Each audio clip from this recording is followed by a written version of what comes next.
Okay, right. So this is about multi-output instruments within Logic. Now, the point of this is it makes it a lot more easy to organize your sampler that you've been making for your drum samples. This is something I've only just found out recently, and I think it's probably a good idea for us to do this. Now, first, what I'm going to do is what you guys have already done, more or less, but I'm going to go find a nice drum sample for the snare and for the kick. So, like, I've got I'm going to use this one. So basically, first thing I'm going to do is more or less what you guys have done at the start anyway, which is find your sample, go to the start of the transient as close as possible, slice it off about, so it's just very nice and clear. And also, once you do that, you should then play it, make sure the thing is decayed all the way out. So by then, roughly by then, the whole sample is gone.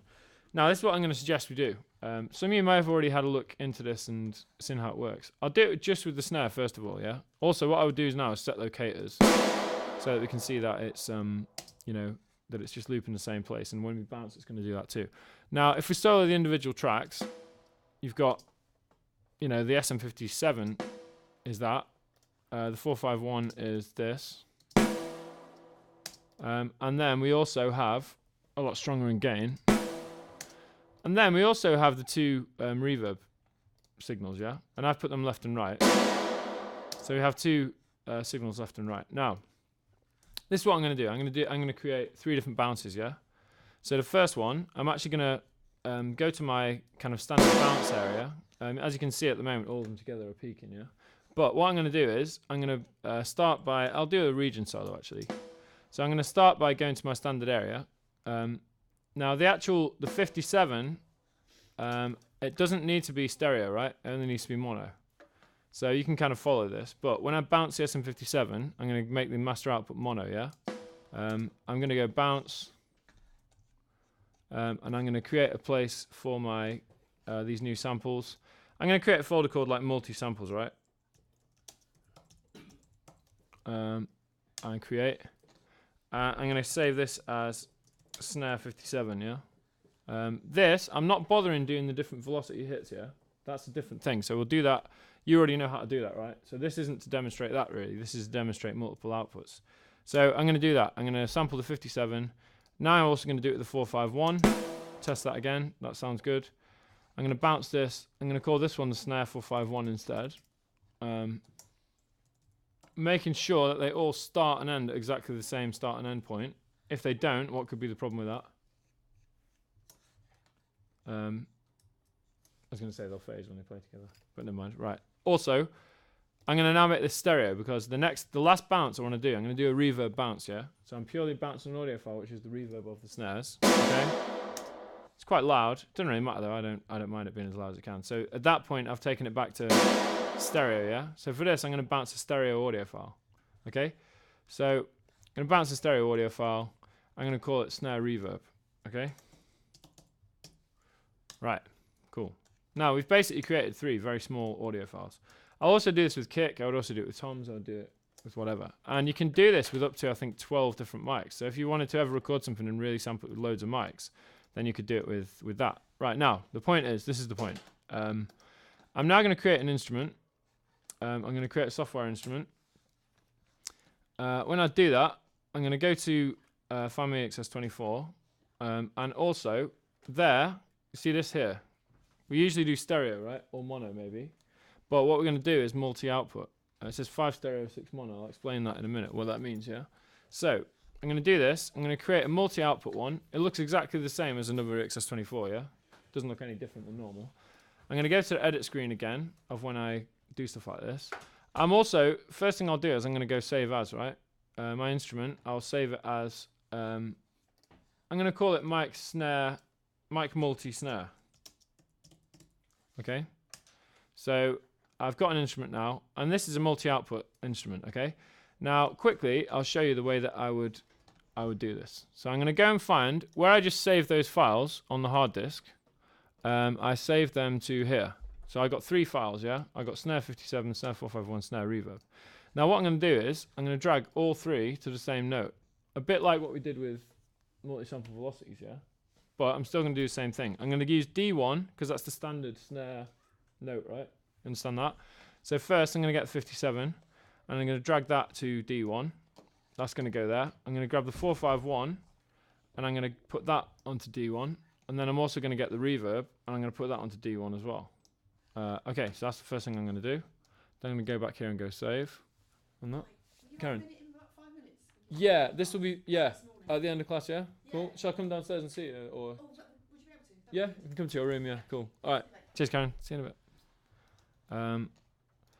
Okay, so what I've got now is, all I've got here is 3 things on the same note. You can hear it sounds proper loud when they all happen together. Right, anyway, what you might notice that's different is this. See the output, you have got 3 things, right? Now this is what happens is, before I do anything else as well, just to make things a little bit clearer, there is also a section which is called, where is it? I can't remember where it is now. There's a section which is called, I can name my outputs. If anyone sees that, this is slightly different to Logic X. It would help if that was there. It doesn't really matter anyway. But as you can see, here, if I go to output, I actually get, this is different to Logic X. There's not as many stereo and mono outputs. This is what I'm going to do because my 57, right, that's only a mono sample. Remember I recorded it in mono, yeah? And the other one's mono. The last one is stereo, right? The reverb is stereo. What I'm going to do is, this multi-output has 4 stereo outputs and 5 monos. What I'm going to do is, I'm going to put the 57 out of output 11. That's just because that's the first mono output. The 451 I'm going to put out of output 12. And then this one I'm going to put out of 3 and 4. I'm not going to put it out of main because I'd rather put it out of a different output than the standard main output 1 and 2, yeah? That'll make sense in a minute. Now that's what's now different, yeah? Now that might not have made much sense yet, but what I'm actually gonna do now is show you why. So if I go now save, essentially now, say I'm gonna mute all these instruments, yeah? And I'm gonna create, this is my instrument, so I'm gonna create a pattern with this instrument, and it's going to play some notes, yeah? Now this is not a multiple velocity instrument, so it's not as clever as the ones you've done in terms of making several samples for one note. But anyway, I'm going to create the snare drum, which just plays on D1 4 times. In fact, I think that's on C sharp at the moment. Right. Now essentially, if I go here, if I go to the mixer, then what you should see with my EXS24 here, this is the crux of it, right? See this little plus? Yeah? That doesn't exist in a normal EXS24, yeah? Doesn't exist. What you do is, every time you press plus, one of the outputs comes up. And I could do that up to 11 times because there's 5 stereos and however many monos. But you'll see that what happens next to the instrument is you get different outputs of the different instruments. Now what I would do is, the first thing I would do is I would change this, instrument 1 to output 11. This, you might have to watch this back by the way, because I might have done this fairly quickly. But you may find that you will have to go back to here. That's interesting. I did the wrong one anyway. If I change these two to mono, and I go EXS24 instrument 1 output 11, that will be the snare output for the 57. Does that make sense, or is this a bit confusing? Yeah, you're doing the thing you told us about before, where you'd have it like basically the reverb and each snare. Yeah, essentially. And what ends up happening is I end up with a fader. Oh, just to say the other thing, by the way, if you ever notice that when an EXS24 comes in, it automatically puts itself down by 6 dB. It does anyway, just so you know. The reason why that was very quiet was that. But what you'll notice is, now, instead of my instrument having one standard fader, you know, it just makes it louder and quieter, it won't have that. It has one fader now for the 57 channel, one fader for the 414, yeah? And then one for the reverb. So what it means is, I can actually make a blend of mics the way we recorded it. So if I want my sound, my snare sound, to have a lot of 57 in it, and then, you know, a bit of 414, I put them up one by one actually. you know, and then get a nice balance between where I want the two. You know, if I'm happy with that balance between the 57 mic, I should probably give these, I should give these a name as well. You know, I should call that one a 57. I should call this one a 414. You know, I did it again. I always say 414, 451. And then I'll call this one reverb. And then again, if I want a bit of reverb, I'll blend in a bit of the reverb, right?